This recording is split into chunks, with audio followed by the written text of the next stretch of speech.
नमस्कार दोस्तों। आज की खबर सिर्फ सोने चांदी की कीमतों की नहीं है। आज की खबर है निवेशकों के भरोसे, ग्लोबल करेंसी सिस्टम और भारत की आर्थिक सोच की। पिछले कुछ दिनों से सोना और चांदी जिस तरह से झूले की तरह ऊपर नीचे हो रहे हैं, उसने आम निवेशक से लेकर बड़े ट्रेडर्स तक सबको सोचने पर मजबूर कर दिया है। और अब इस पूरे उतार चढ़ाव पर खुद वित्त मंत्री निर्मला सीतारमण ने बड़ी वजह बता दी है। दरअसल कुछ हफ्ते पहले तक सोना और चांदी लगभग हर दिन नया रिकॉर्ड बना रहे थे। ऑल टाइम हाई के बाद ये चर्चा शुरू हो गई थी कि क्या कीमती धातुएं अब रुकेंगी ही नहीं। लेकिन अचानक तस्वीर बदल गई। भारी प्रॉफिट बुकिंग शुरू हुई और कीमतों में तेज गिरावट देखने को मिली। सोमवार 2 फरवरी को चांदी अपने रिकॉर्ड हाई से करीब 1,94,000 रुपए से ज्यादा टूट चुकी थी। वहीं सोना भी फिसलकर करीब 1,37,000 रुपए के आसपास कारोबार करता नजर आया। इस तेज उतार चढ़ाव पर अब सरकार की तरफ से पहली बार आधिकारिक प्रतिक्रिया आई है। वित्त मंत्री निर्मला सीतारमण ने समाचार एजेंसी पीटीआई से बातचीत में साफ कहा कि अंतर्राष्ट्रीय बाजार में जो अनिश्चितता का माहौल बना हुआ है, उसका सीधा असर सोने की कीमतों पर पड़ रहा है। उन्होंने कहा कि इस वक्त दुनिया भर के निवेशक किसी एक करेंसी पर पूरी तरह भरोसा करने की स्थिति में नहीं है।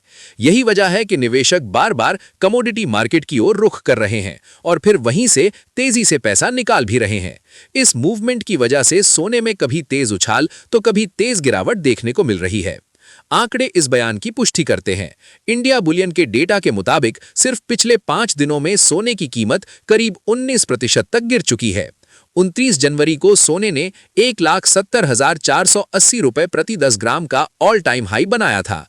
इसके बाद इतनी तेज गिरावट आई कि ये 1,37,065 रुपए के इंट्राडे लो तक पहुंच गया। हालांकि बाद में थोड़ी रिकवरी जरूर देखने को मिली और सोना करीब 1,49,000 रुपए के आसपास ट्रेड करता दिखा। लेकिन बाजार का भरोसा अब भी डगमगाया हुआ है। इस पूरे मुद्दे के बीच वित्त मंत्री ने यह भी साफ किया कि सरकार की सोच क्या है। उन्होंने कहा कि सरकार निवेश को केवल मुनाफे का जरिया नहीं, बल्कि विकास को रफ्तार देने का टूल मानती है।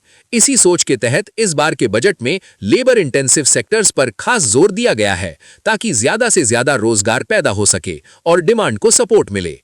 उन्होंने ये भी दोहराया कि सरकार फिस्कल प्रूडेंस और मॉनेटरी स्टेबिलिटी के साथ कोई समझौता नहीं करेगी।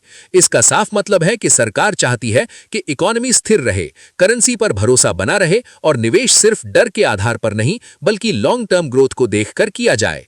सोने चांदी में जो उथल-पुथल दिख रही है, वो सिर्फ भारत की कहानी नहीं है, बल्कि पूरी दुनिया में निवेशकों की बदलती सोच का संकेत है।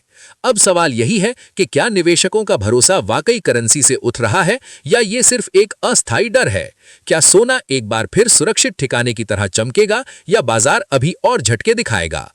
आपकी राय क्या है? कमेंट में जरूर बताइए। और ऐसी ही बड़ी आर्थिक, बजट और बाजार से जुड़ी खबरों के लिए चैनल को सब्सक्राइब कीजिए, वीडियो को लाइक कीजिए और इसे ज्यादा से ज्यादा शेयर कीजिए। मैं आपसे फिर मिलूंगा एक और बड़ी खबर के साथ।